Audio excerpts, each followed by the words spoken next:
And here we are in the semi-final part of this game. Unfortunately, I can report that I did make one mistake in this part. Beneficially, I have been efficient enough over the course of this run that I was able to remedy it afterwards, so I can also report, because I moved ahead for once, got on top of this, that this will be, in fact, a 100% run in under 2 hours, which is the necessary time for the best ending. I mean, the plot-wise end is always the same, if anyone's unclear about that, but your ending image and so forth is determinate by whether you got that 100% item collection or finished within a certain time frame. Interestingly, what I missed was right here in Arc.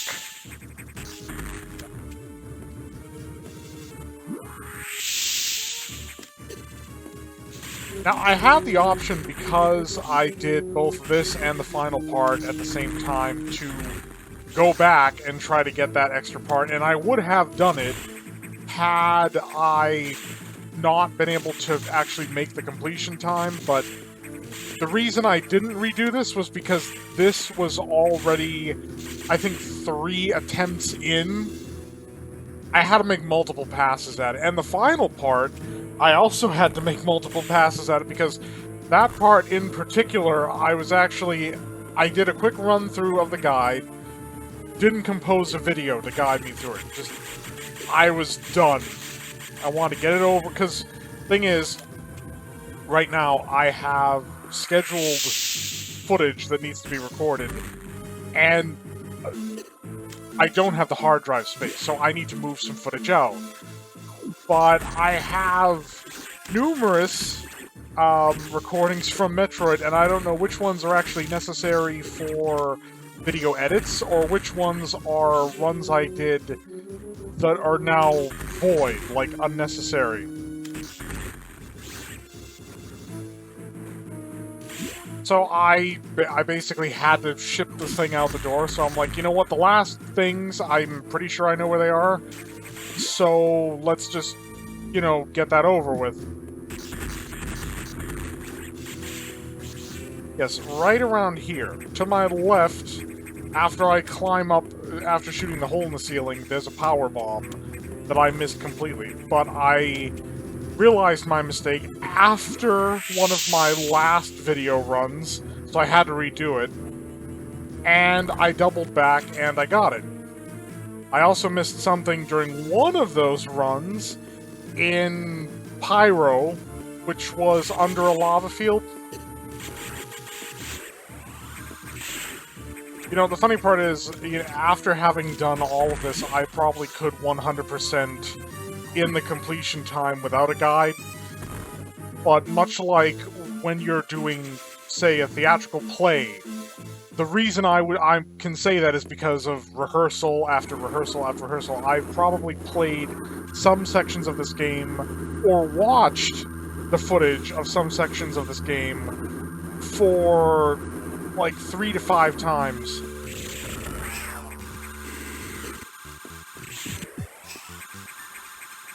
Yes, penetrating beam attacks cause a lot of slowdown.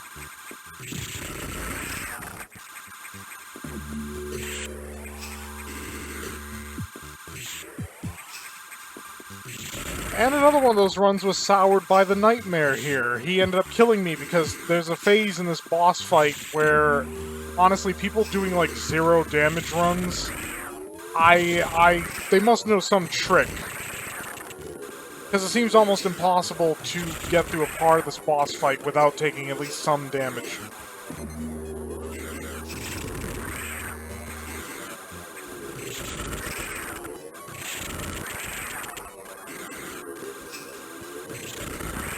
This enemy design was always pretty cool, though.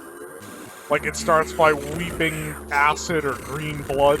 I mean, it's probably meant to be blood, but they can't make it red because that would be graphic, so instead it's weeping green blood. Weirdly, before its faceplate, like, blows off, its eyes return. I mean, it's not like they fell out necessarily. Maybe they're like panels that retract.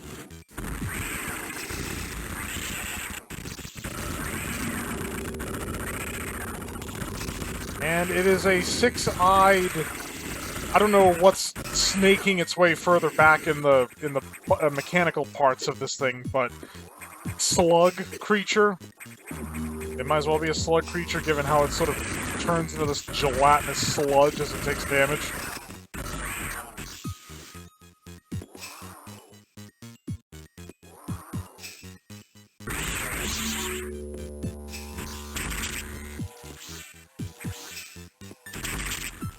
That's our gravity suit.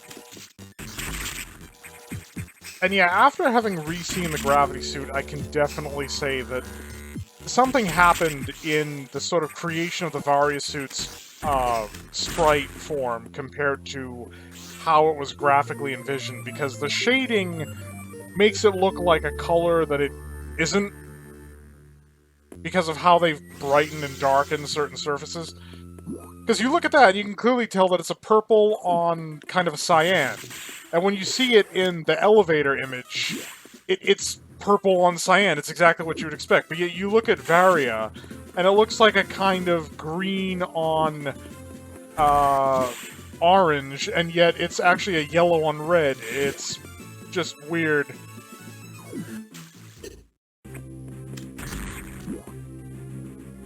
I was a bit bothered by the fact that I missed a power-up, because other than that, this run has been smooth, granted at the cost of an extensive amount of effort because of the post-commentary and the editing and recording the guide and then editing the guide and the whole business. This has been kind of a waking nightmare.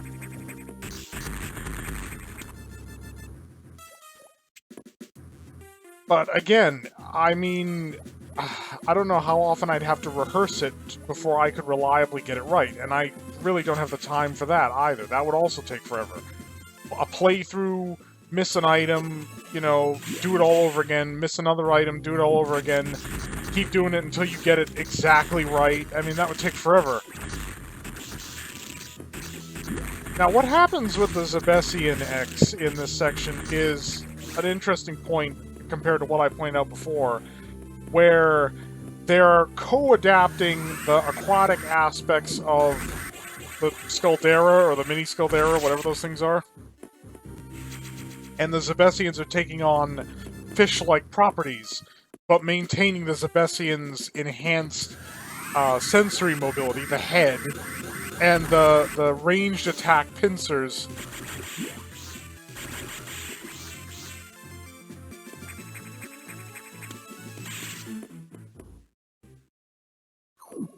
Now, this is something I really wanted to point out when I came into this section, because a lot of my trouble of, like, needing a guide to find all the secrets was in this aquatic section. This frequently was a spot where I would miss something. Because it does very little to clue you into the fact that there's a secret in a given perspective, without you knowing that already.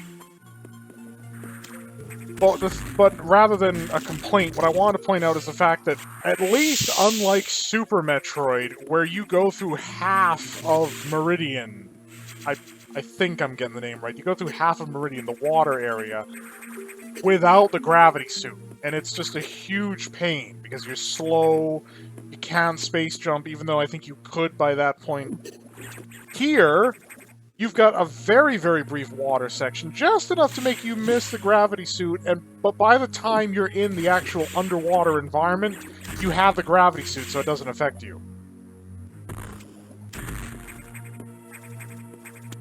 Like here, you can sort of assess it by the fact that there's that little edge there, and then of course there's this block here which leads to that.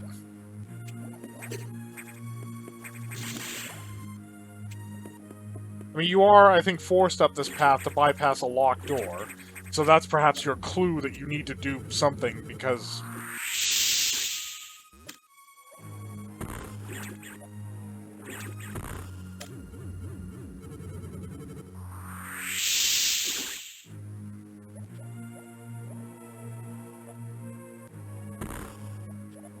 I don't know, because I've had this notion now about art style over, because again, in the days before polygons, people wanted to push pixels. After polygons became a thing, people wanted to push that. They wanted higher polygon counts. And then following that, it was how much post-processing do you have?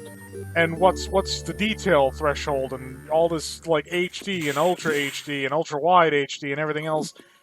The thing is, there is such a pursuit of technical excellence in terms of presentation. I mean, the benefit is that the technical aspects can be plug and play, because once you have the technical ability to manifest an image of that quality, you can just, you know, move on from there. The issue becomes, if people are trying to push that boundary, it's a canvas. It's not actually a painting, it's not actually a sketch, it's a canvas. As you get more pixels, more polygons, and more post-processing, or whatever, you are broadening the canvas. But I think a lot of creative entities, or rather a lot of companies, corporate, game, whatever, they have this huge canvas to work with, but they've blown so much on the canvas, or trying to expand it more than it already is, that they don't pay any mind to what they put on the canvas. Because part of the reason, perhaps, that I am short on time for these Let's Plays is that I don't want the joy of gaming to be impinged upon by this, because I have held off playing a number of things on the grounds that, like, okay, well, this is probably something I want to LP. The thing is, just playing a game is a matter of, do I have the space for it? And just, like, whenever I find the time, just go to it. If I'm gonna LP it, though, I have to make sure the video capture is working. I have to make sure the audio is set up to capture audio from the correct source. I have to consider what sort of run am I doing. Is this going to be hard difficulty? Is this going to be a 100% collection run? Is this going to be a speed... well, not a speed run, because that name has certain... But is this going to be a run aiming for a specific time? All of these factors, and for me, at least, it kind of sucks the fun out of the game. It just leeches it right out of there. It took me a minute to figure out what I was supposed to do here, because this one I was working purely off the guide, even though I had made a video accompaniment, but the video accompaniment was actually running longer than this is, despite cutting out all the times I paused. So yeah, I was running a bit slow when I did that. But, okay, back to my point, back to what I was ranting about. Essentially, I've discovered that to avoid burnout, ironically, I need to play something that is just something that I play. So that if I want to pick up a game in the interest of unwinding, I can just do that and not have to worry about, oh, well, do I have the memory? Have I uploaded everything? Is everything set up? Am I going to be interrupted? Not having to worry about that. And recently, what I've been playing was the Arkham series. You know, Arkham Asylum, Arkham City, and Arkham Knight. And I got onto this tangent because of art design, because even going back to Arkham Asylum, and granted it's like the Game of the Year edition, so it's probably a bit more polished than that was originally, but it looks fantastic, and again, I feel like a part of the reason for that is not because pushing polygons or pushing, you know, texture threshold or whatever. I mean, Metal Gear Solid 5, if you get up close on some of those models, they're very polygonal. I mean, the sort of anti-aircraft guns, the barrels have a clear, square shape. But you don't notice that because, again, the actual visual detail is put where your eye is most going to be drawn. The actual characters, anything that's going to be subjected to direct scrutiny under the camera, so to speak. Weapon models for the weapons you hold, because you have a whole customization screen, and they're going to be on your player character. That's where the detail is invested. Who, apart from somebody with nothing better to do, is going to be looking at the individual barrels on some anti-aircraft Vulcan gun? And again, aside from like focusing on the art design of places where it is going to be the most important, there's also the notion of overall art design, the overall look of a thing, because part of the reason I think Arkham Asylum looks as good as it does is because of good art direction. There's a lot of intrinsic detail, and if things are repeated, there's either environmentally is what I mean. Even if things are repeated, it's either seldom enough that you don't notice, or things are intricately set up in such a way that, again, the corners that were cut on things that you're not going to be paying attention to unless you're looking for those details to nitpick. And ultimately, if you find them seeking them out that way, nothing's going to be perfect. You're literally being the person who is impossible to satisfy. And that's the thing, is I think this resurgence at time of recording of retro-style shooters in particular is sort of born on the wings of, rather than pushing technical boundaries, it's a video game. It's an interactive medium, because they're not necessarily pushing art design boundaries in all of the cases. But their notion is that, is the gameplay engrossing? Quick cut, you know, oh no, the plot. Yes, we're getting shooed out by ship's computer for opening the level 4 locks, even though we weren't given permission. And, you know, oh, there was a diffusion missile upgrade? Well, there was no word from command. It must have been a clerical error. I mean, sure, we're on probably a very expensive, and as we're going to find out, very important station. We are fighting one of the most dangerous adversaries probably in the galaxy. And this particular piece of weapons technology is one of the more powerful weapons that we're going to get from the Federation, but yet there was a clerical error. Somebody forgot to cross a T and dot an I on that one. Right. I mean, we already suspect the ship's computer is up to something from when it was talking to some Federation guy that we weren't privy to the conversation.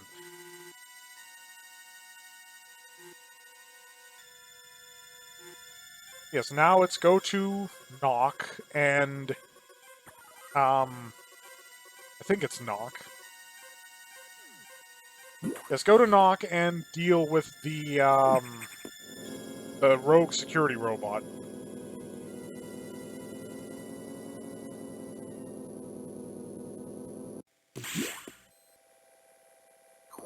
And when we get there, he's going to tell us that once we're done with the security robot, leave immediately because the SAX is tracking us.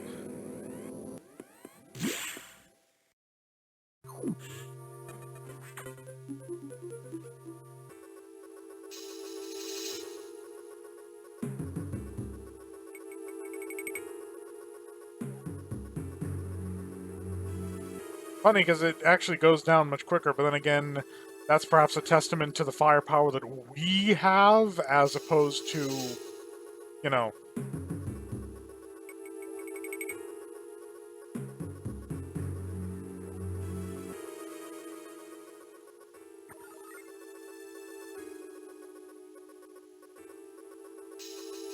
Yeah, because Samus might be fairly fragile in this installment in terms of how much damage she takes per contact with the enemy and the effectiveness of her additional armors. But I think she gets more E-tanks in this game than any of the other 2D titles, so if you've done your exploring properly, you should have enough energy to just brute force your way through it. Now, if the hard mode on this game is the same as on Zero Mission, where those tanks are only worth half as much and enemies hit twice as hard, so your health coefficient is basically down to a quarter of what it would otherwise be, that could be a problem.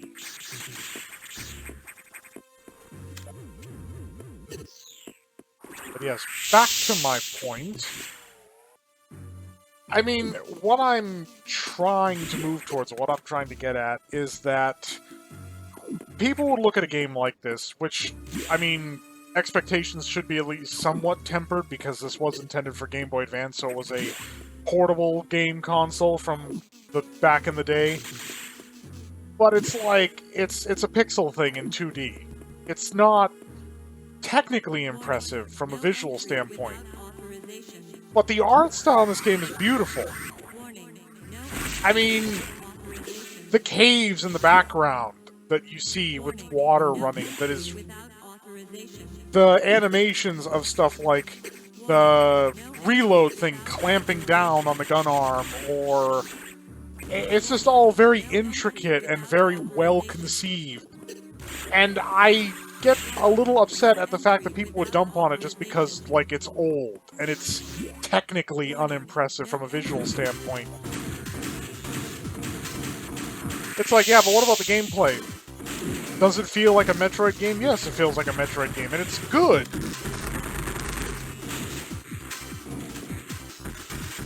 I mean, does it compare with Super Metroid? Probably not, because it was going in a very different direction. I mean, the story in Super Metroid is largely implied, apart from when she explains a few things, basically previously on Metroid at the beginning of the game.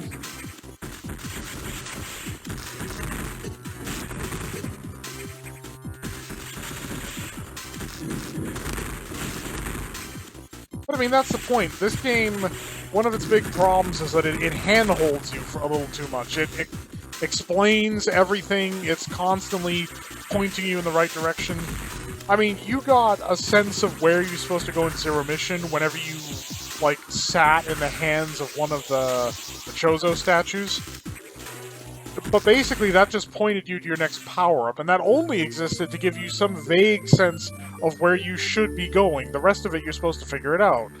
And in Super Metroid, you didn't even get that sense of direction, because if you trace this series back to its origins, like its true earliest installments, the original Metroid and the original Metroid 2, granted that was linear, Metroid was an exploration game. You weren't given a precise notion of where you were supposed to go and how you're supposed to get there. You had to figure that out. And those power-ups in that first game were essential, I think, for accessing certain zones, but it was possible to get to those zones in other ways, like all kinds of secret paths and so forth. And like I said, the whole 7% run in Metroid Zero Mission, you would think it's impossible to get through the map without getting certain power-ups, but there are actually clever hidden alternate paths that you can take that allow you to get by with only 7% of the items collected, and there's a special ending if you do that on a given difficulty.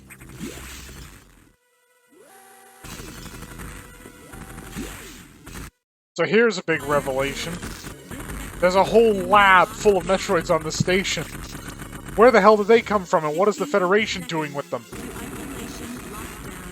And then we see samples of evolved Metroids, and there's an SR-388 habitat on the station. All of this is bad news. Basically, the Federation was toying with Metroids again. And the SAX came in and started... Now, I presume the SAX arrived there because it was following Samus. But it sees Metroid, its natural enemy, and basically is just like, destroy, destroy, destroy. Now we're being admonished by the ship's computer for going off orders again.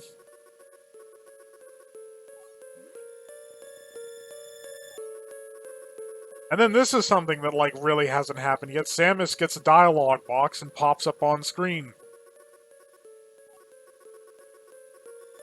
I do like how, in this iteration, they don't show her eyes, because, again, a key character point of Samus is that she's cool under pressure and unflappable. Having her mask be this poker face, essentially, this opaque panel, helps make a moment later much more poignant. It helps make that particular moment pop.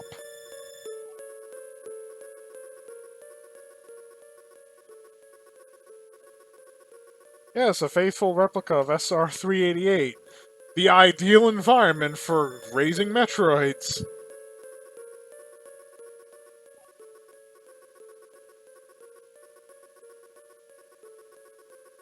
Oh great, and they found ways of growing them even faster.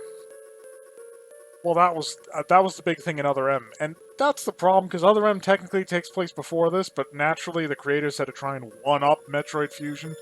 So there, rather than rapidly growing them into more advanced forms, they had developed a strain of Metroid that was immune to their only fundamental weakness, cold.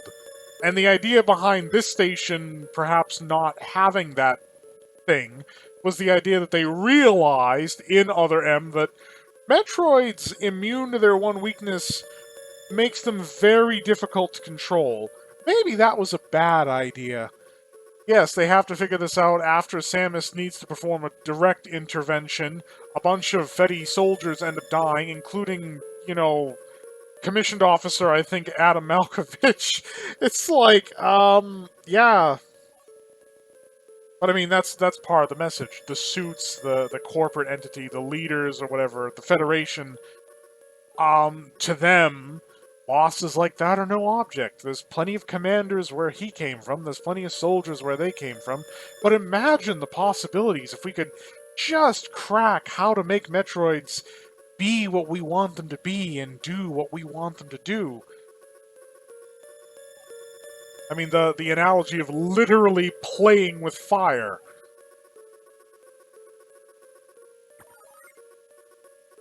And then Samus has to show up, you know, the one sane woman in the galaxy. Again, like, the Ellen Ripley is strong with this one. Very strong. And yeah, the gravity suit, it looks exactly like you'd expect it to look.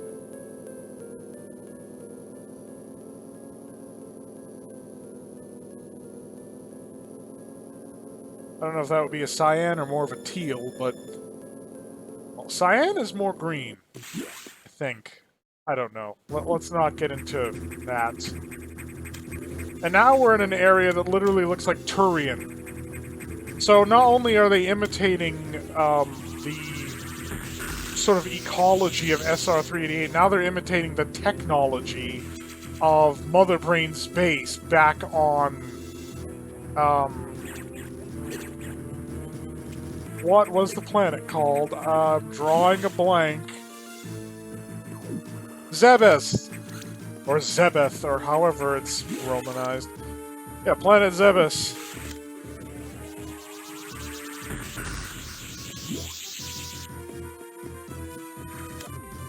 Yeah, this is a weird door.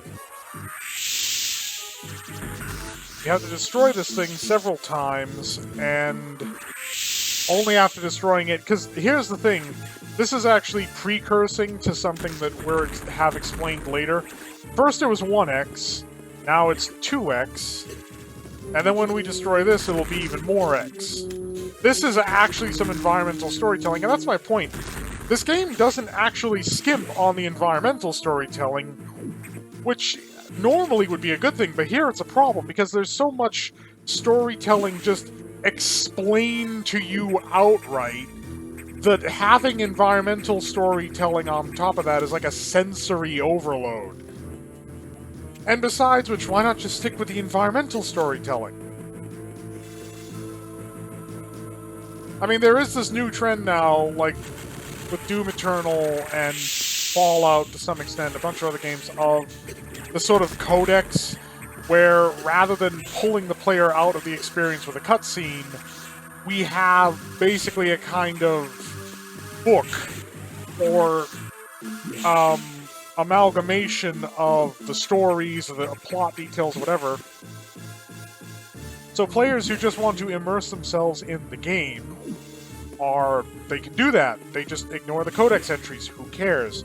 But players who want the lore can stop, read the codex entries. It's not immersive, necessarily, but it does work. And the thing is, one way that it can be made more immersive is to go the kind of System Shock, Bioshock, you know, Shock series way about it, where rather than logs that a person... oh. And this is the X's concept of an enhanced Ridley, which is... I'm not sure if it's officially or unofficially named Neo Ridley. Bit bigger and with a bony skull cap, looks a little bit like a Cubone.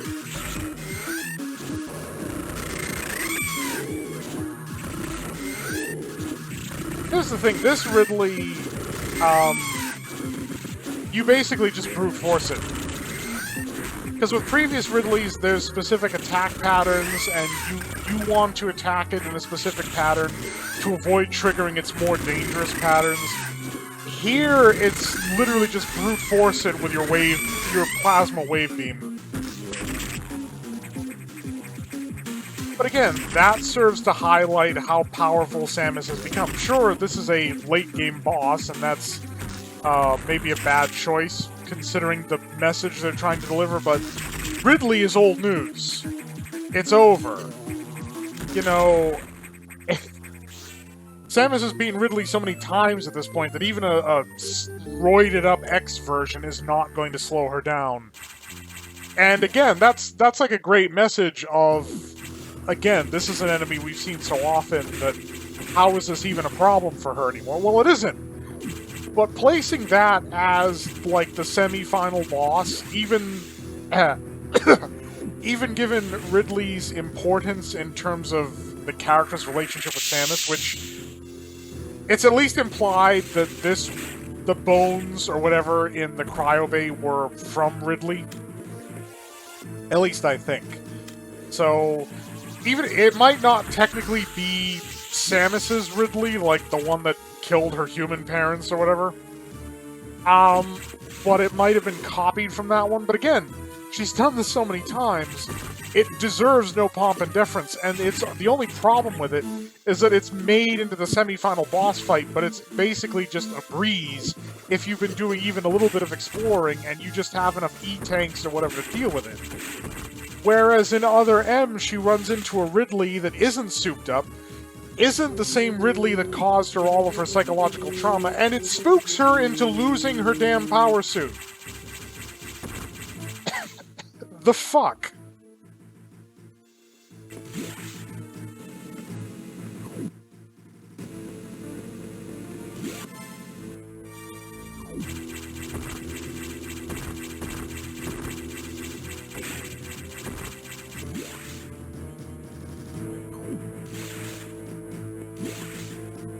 So I blended that battle into the first part of what will basically be a lion's share of the next video, and that is basically just getting all of the stuff. So this is a tricky Shine Spark. This is one of those things that's difficult to find, harder to actually successfully get, which is why it's handy that there's a save here, in case you screw it up one too many times and have to reload a save, like I did.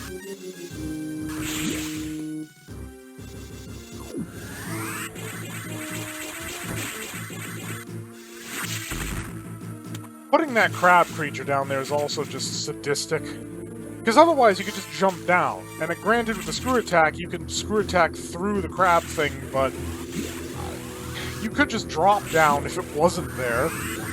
Less risk of you accidentally blowing your speed boost when you don't mean to be using it. And then you gotta come back here and do it again to get around here to use it in the boss arena.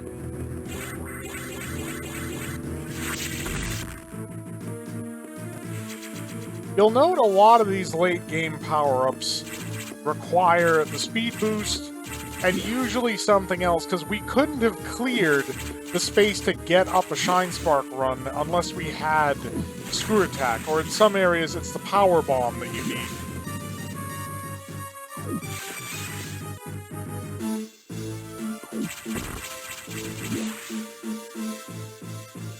But yeah, I cut this off, or concluded this, after the SRX habitat. Purely to try and keep these last two videos in balance.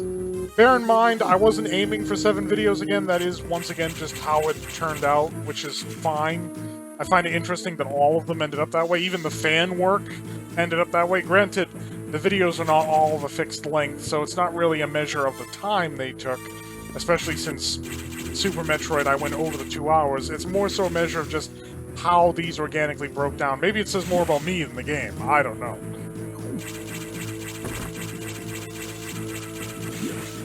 Now, one thing I do want to point out, because I only have a few more seconds to do it, note that some of the SR388 habitats, like the actual habitats imitating the planet, They're now devoid of life, but they have empty Metroid shells.